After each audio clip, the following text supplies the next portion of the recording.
ठाकरेंच्या शिवसेनेनं 18 जुलैला नागपुरात रामरक्षा आंदोलनाची हाक दिली आहे। मुंबईनंतर उद्धव ठाकरे आता नागपुरात रामरक्षा बोलणार आहेत। राम मंदिर दान चोरी विरोधात ठाकरेंच्या शिवसेनेनं हे आंदोलन पुकारलंय। दरम्यान हे उद्धव ठाकरेंना उशिरा सुचलेलं शहाणपण आहे अशा शब्दात मंत्री उदय सामंत यांनी प्रत्युत्तर दिलंय।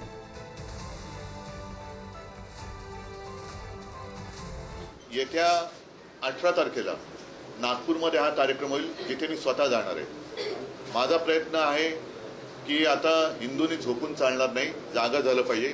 आपल्या हिंदुत्वाचा, आपल्या हिंदू धर्माचा दुरुपयोग करून जर लुटण्याचा कार्यक्रम कोणी करत असेल तर त्यांना आता त्यांची जागा दाखवण्याची वेळ आलेली आहे। पण बऱ्याच वर्षानंतर देशात आणि महाराष्ट्रामध्ये विरोधी पक्षाला प्रचंड काम आहे, कारण जिथे बोट दाखवू तिथे भ्रष्टाचार चाललेला आहे। रस्त्यावरती खड्डे आहेत, पण रस्ते करणाऱ्यांचं ज्यांचं काम आहे ते गडकरी साहेब इथेनॉलवरती बोलत आहेत। तर एकूणच काय की अंधाधुंद कारभार सुरू आहे।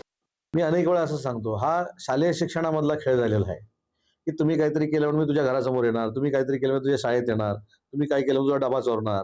याला काही अर्थ नाही। उशिरा सुचलेलं हे शहाणपण आहे। जसं तुम्ही सांगितलं की दिल्लीच्या आंदोलनाला आता 16 दिवसानंतर त्यांनी पाठिंबा दिला, तसंच हिंदुत्व वर्षानुवर्ष काँग्रेस बरोबर राहिल्यानंतर त्यांना सुचतंय। हे आमचं सगळ्यांचं भाग्य आहे।